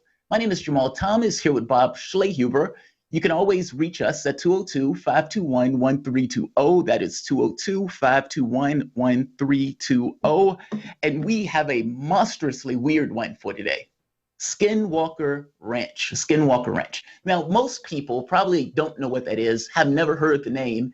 It is a skin-curdling name, Skinwalker Ranch. So let's go into a little bit about the oddities associated with this particular property. Stories from the ranch, this is Newsweek actually, stories from the ranch, what used to be owned by the Pentagon as a place to research UFOs, according to the New York Times article in 2017, run rampant online, but have always been beyond explanation. Now the ranch has a new owner, Brandon Fugal, and he's finally ready to let outsiders into the ranch. Now, this is fascinating because, like they said, the Skinwalker Ranch was used to study effectively UFO and other strange phenomena. Now, I've done stories on this. It was an article that was done by Popular Mechanics. And if I'm not mistaken, I left out Skinwalker Ranch, or at the very least deprioritized it in the conversation because of how weird Skinwalker Ranch was. This went beyond the notion of UFO. This went into items like cattle mutilations. This went into things where they were seeing lights. And despite the research, despite the equipment they were using, despite them coming up with all of these different tests, whatever the phenomena was, it was defying their ability to understand what was happening. Meaning, they could study it all they want. They could come up with all of these different ways to try to study the phenomena, but at the end of the day, the phenomena defied their ability to study and explain it. Utterly fascinating. Even going into the notion of whether or not it's a threatening area. Meaning there's questions on whether it's even safe to be in that particular area. So I'm continuing with Newsweek. There are 3 items that came up in oddities, and I'm going to add one more to this.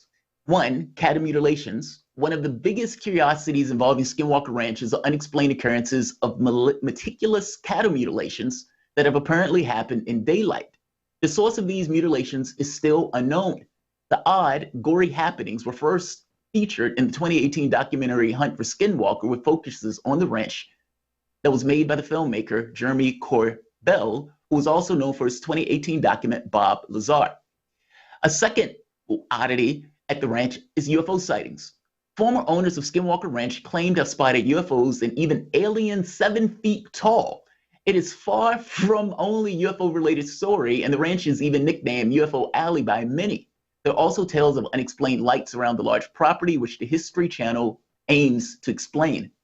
Now, the reason we're talking about this today is because the History Channel is reviewing Skinwalker Ranch. One of my people who've been with me for the entire time I've been doing my show, Jeff Kuntz, is the one who put me onto this, saying, dude, you have to pay attention to this. This is amazing. Unexplained creatures. The History Channel claims people often see unidentified beasts on the property, which could be skinwalkers. Now, the term comes from a Native American term, and Native American tribes in the area have said that basically there are shapeshifters or beings that take different guises, in some cases, the wolf, in that area. Skinwalkers are associated with negative energies, not good witches. In addition to the unexpected figures, a deranged, unkillable wolf is a legend on the ranch also. It's said by some that the previous owner once saw a giant wolf attacking the cattle. When the wolf was shot over and over again, it apparently showed no sign of pain, weakness, and ran off uninjured. Like I said, the Skinwalker Ranch story is extremely strange, extremely odd.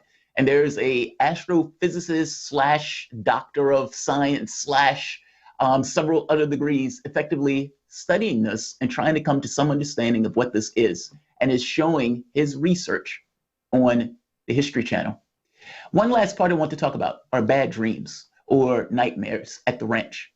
Now, it is unclear whether or not these were being caused by something attacking the particular person on a psychic level, or whether the person just freaked themselves out because of all of the mystery surrounding the odd phenomena that is taking place around Skinwalker Ranch. But the doctor that was there studying this, he says, I can't explain that, but there's something, a mental thing of being there or actually exposure that causes it. I can't tell you why the nightmares that I've had since were horrifying, and I woke up some nights screaming, especially while I was on the ranch. There were several times where I would wake up with horrible nightmares, and I can't explain that, but that's what happened. UFO enthusiasts and other viewers who attempted to come out to Skinwalker Ranch, but it will be wise to heed Taylor's warning to stay away as many experiments and tests are continuously collecting information.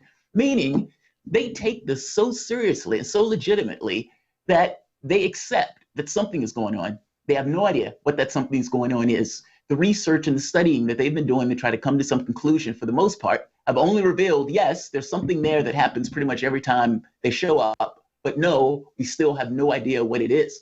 So whether or not it's safe or not, this is also up in the air.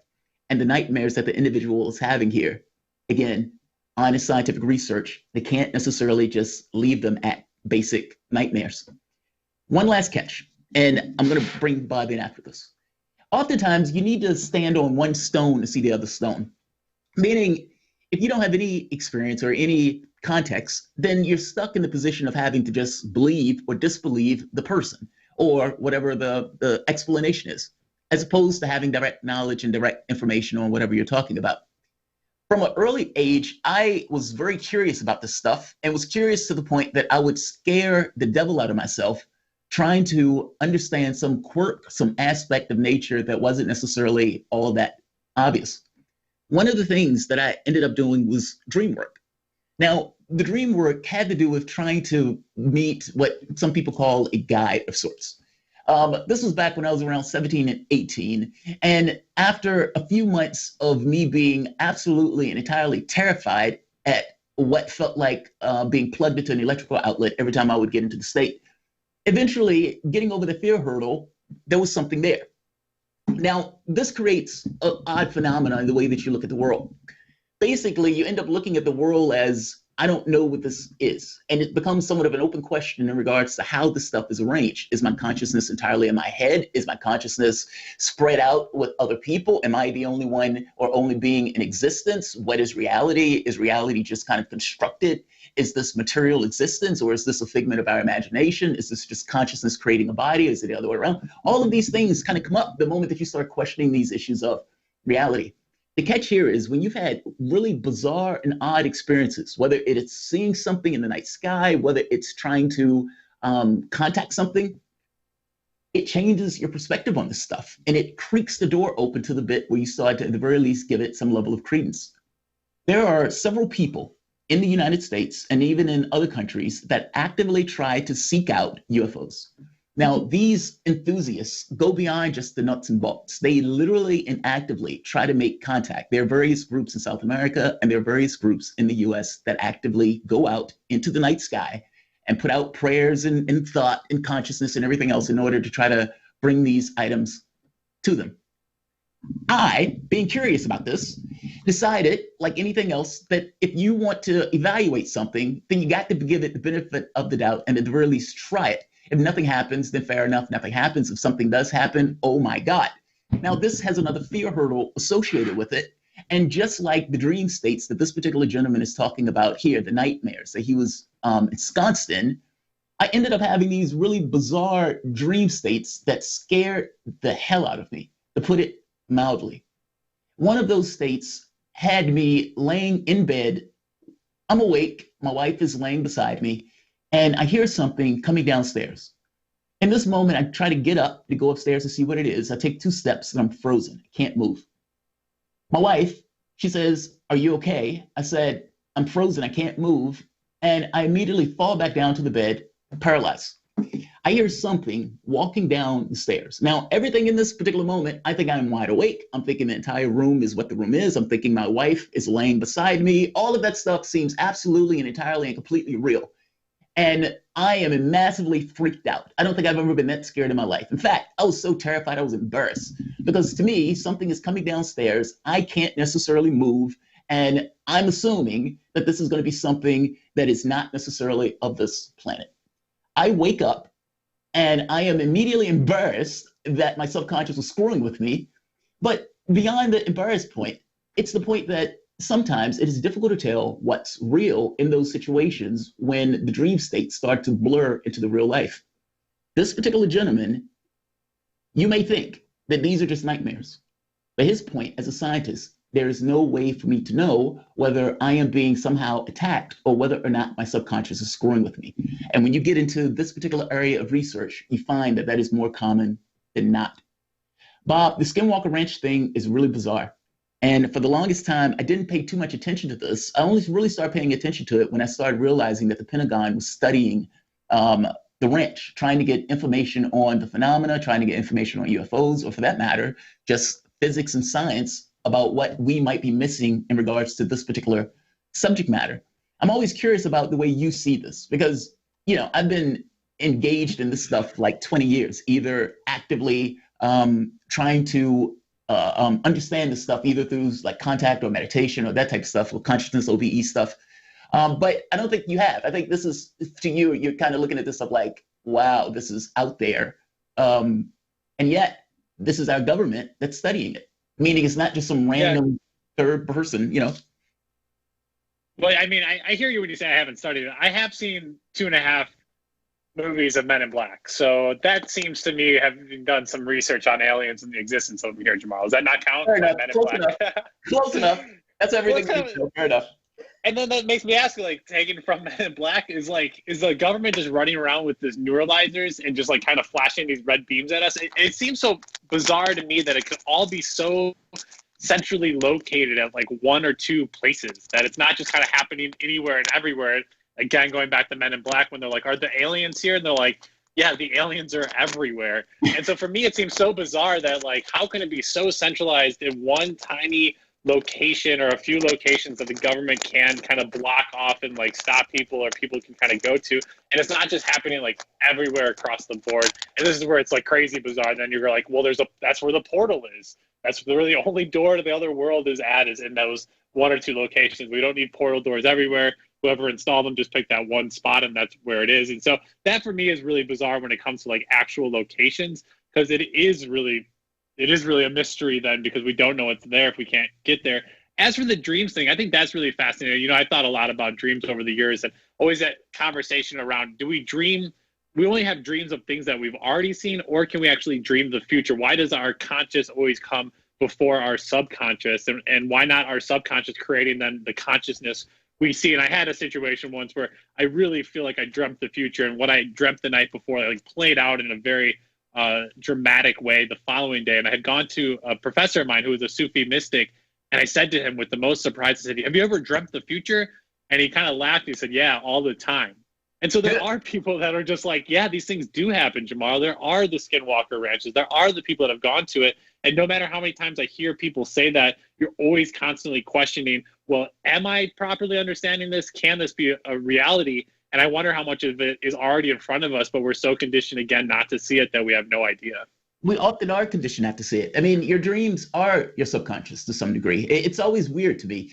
You could have a dream where you're walking around, you're talking to your wife or your girlfriend, you go to the store, you might be talking to the person at the coffee shop, and then you wake up. Like, you've literally had an entire world. You've been looking at the stars, you've been talking to various people, and you've been all doing this from the perspective of I, despite the fact that you're supposed to be the entirety of that dream. Meaning your consciousness put you in the individual perspective of I, despite being the totality of the entirety of the thing. And people shift consciousness, and all of a sudden they're like, yeah, that was just a dream. Missing the point that it's very possible that you're dreaming your reality in general. That it's not necessarily just something that is this kind of 1/3 of our life. That what we consider to be dream states are just as legit as any other state. You experience, you feel, you get terrified, you get happy. All of those things take place. Your experiences are just as legit. Yeah, dreams are. Yeah, Jamal, we do have a caller on the line. I believe it's Ross. I might have that wrong. Is it Ross? Are you there with us? Ross, I'm in Baltimore. Hey guys. Hey Bob and Jamal. Hey. What's up, man? Jamal, for a long time. Bob, you're doing a great job. I've been following Jamal on YouTube, and I think there's nothing cooler than to get a call into somebody who you follow on YouTube like this, and you guys are hosting a great show. So I just want to talk about the failure of the two-party system in light of your comments about the coronavirus and Trump getting all the credit. I was a big Bernie type in really 2016. I liked Bernie in Tulsa this time, but in 2016 I voted Trump just to spite Hillary Clinton. That was the only reason. And now I realize that was a mistake. Probably should have voted Jill Stein, but I would never vote Trump now. I wouldn't vote Biden either. But again, I'm looking at it from a perspective of both parties basically suck now, with the exception of the progressive wing. There are exceptions there. And it's unfortunate that I try to explain to my relatives and friends who just seem to be stuck in this two-party system that both parties suck. Pelosi wants this SALT reduction for millionaires, or SALT deduction repeal for millionaires. I try explaining it, they just don't seem to care. And it seems that if Trump screws up the coronavirus royally, which he has, and you pointed that out well, both of you, it doesn't matter because the Democrats are going to get the credit. So I guess my proposal, my question is, why can't we have a proportional representation in Congress like pretty much the rest of the world does, either an open list slate by state with leveling seats, or a mixed member proportional with districts electing individual members, and then add-on seats to make it proportional like in Germany and New Zealand. There's so many options, and we have this antiquated system where congressional districts have 760,000, and the Senate is an entire state, and it seems like it's very undemocratic. I'd like to get your thoughts about everything I said, and I really appreciate your time. I agree with you. I mean, it's just, thank you for the call, Ross. I mean, look, it's not the easiest thing in the world to get people out of their mindsets. And this is kind of my point when I say that people aren't educated on that stuff. It's they live their moments from one moment to the next, doing many of the similar things that their parents did. And from the time that they were born to the time that they dropped dead, they were in a capitalistic two-party system where you're either a Republican or Democrat. And the notion of a third party didn't necessarily apply. Even when people consider themselves independents, they still end up being knuckled under to support one party or the other, as opposed to a mass migration out of both. Look, this is one of those things where you're fighting against this notion that just because something exists, that it should always continue to exist. And in their heads, you have two choices, Democrats or Republicans. Now, we look at this and say, that's nonsense. Of course, you could choose something else. You could choose whatever you want, providing that choice is somewhat of a sustainable choice that you could propagate. But in this very particular case, that's not what happens. People end up knuckling under. Everything that you said was perfectly fine. I agree with all of it. I would love to have proportional representation. I would love to have ranked choice voting. I would love to have transparent voting process where you can make sure and tell that the person you voted for is indeed the person that gets elected. There are so many things that I would love. The issue becomes, how do you get people to change their mind to realize that God didn't make this system? This system is just policies that we implicitly or explicitly choose to support. Bob? Well, let's take one quick break before we come back talking about a policy people continue to support, single-use plastics. So you listen to Political Misfits live in Washington, D.C. We're back after this.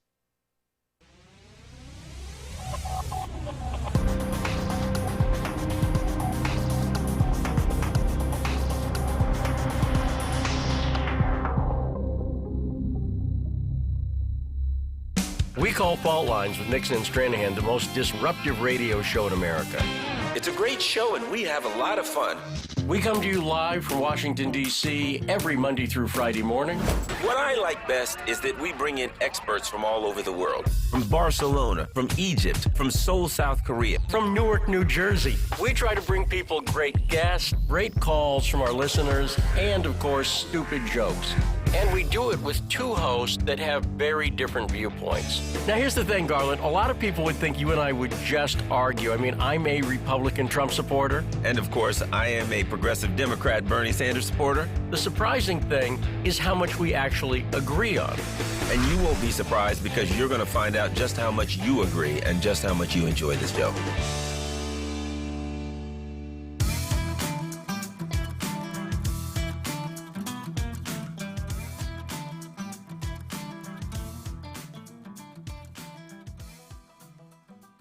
Welcome back to Political Misfits on Radio Sputnik, where we bring you news, politics, and culture without the red and blue treatment. I'm Bob Schlehuber here with Jamarl Thomas. Wanted to get one more story in here to make sure we didn't miss out on it. Well, Jamarl, we've been talking a lot today about corruption in our secret court system, disasters in the making in our hospitals, and the possibility of a very deep economic rut after this pandemic. So I don't want to shock you guys any farther, but get this. It turns out the fossil fuel industry is shady. Thank you, Michelle Whitty, for writing these lines for me there and highlighting the fact that the fossil fuel industry, once again, is shady.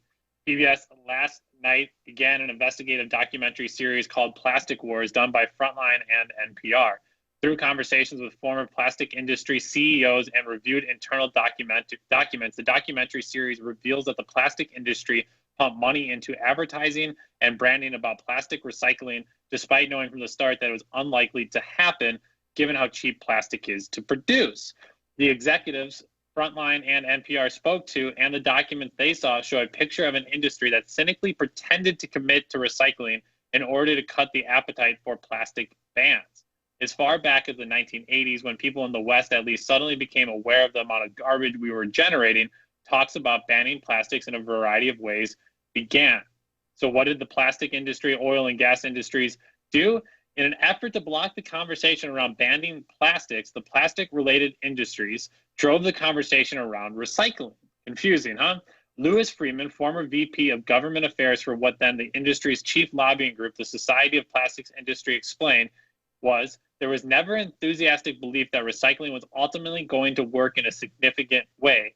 And others went on to say, if the public thinks the recycling is working, then they're not going to be concerned about the environment. We think we're recycling, we think we're helping. Larry Thomas, who formerly headed the Society of the Plastics Industry, said, "The feeling was the plastic industry was under fire. We got to do what it takes to take the heat off because we want to continue making plastic products."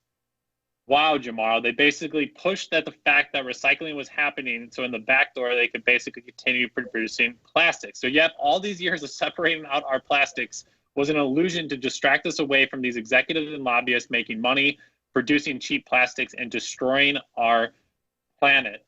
Jamal, it's like we're almost blissfully complicit in our own downfall. Not almost. We are blissfully complicit in our own downfall. You know, I used to tell my wife, she used to hate it when I say it, but I would be like, recycling is nice. It makes you feel good. It's kind of like a, syntactic sugar. But in regards to real terms, you're not the one that's causing the problem. You're talking about various companies and organizations. I think it's like most of the pollution is caused by only a very few number of companies, basically oil and gas and animal ag. So it's like you recycling almost gives society an excuse to not act in a weird way, when really you need a political solution to deal with the companies that are responsible for this. Yeah, we are complicit in effectively our own being taken advantage of. Yeah, and we're seeing that across the board in the healthcare services right now. I mean, all these people debating and demanding they don't want their private healthcare taken from them. Well, we're seeing what the output of a private insurance, private healthcare market-run healthcare system gets you, and now people are saying, wait a second, wait, what? Huh? Wait, what's happening? Yeah, this is what's been happening. This is what people are yelling at you about, of why we need a public healthcare system, but yet people are willing to go out there and argue for the Joe Bidens of the world and defend him, while other people are demanding there be a change. A piece of breaking news-ish here, as other states have already filed suit. Florida Governor Ron DeSantis, the Republican Trump favorite, announced a 30-day stay-at-home order for the state Wednesday that tells nearly 21 million residents to stay indoors unless they are pursuing essential services or activities. So they're in a Republican-heavy state, a Donald Trump state. You are seeing these stay-at-home orders, Jamal. Thank goodness. Obviously, every day that was delayed was another death that was prevented, but at least the people are seemingly falling in order now. And I think these delays, I mean, I know we're saying 30 days. It seems like these things are needing to be at least 2.5 months for them to be effective. Yeah, but fortunately, for the first time in a very long time, Donald Trump seems to be taking it seriously. I mean, the bringing out or dropping the 2 million number and then flipping and say, well, if we get 100,000 people or 200,000 people to die, we would have done pretty well. Well, not so much. I mean, that's not great. Do you trust him, though? I mean, when he says 100 to 200,000, does that mean something different? I mean, is there any honesty coming from these people right now? So I do think some of the scientists in his administration are being straightforward. I do think Fauci is being honest. But Trump, no, I don't trust Trump as far as I can throw him. Trump has lied continuously the entirety of this particular process. So no, I don't trust Trump. I mean, he only weighs like 160, I was told. So you probably could throw him a little ways. I don't think so. I don't think so. Well, I know, right? Who told you that? Trump told you he was 160. Trump's doctor told me he's easily throwable, Jamal. Easily throw. He's a light man, light on his feet. You can easily throw him. Gotta trust the guy. Yeah. Not so much. He's lied in the middle of a crisis. He's lied in the middle of a crisis. He has cost people's lives.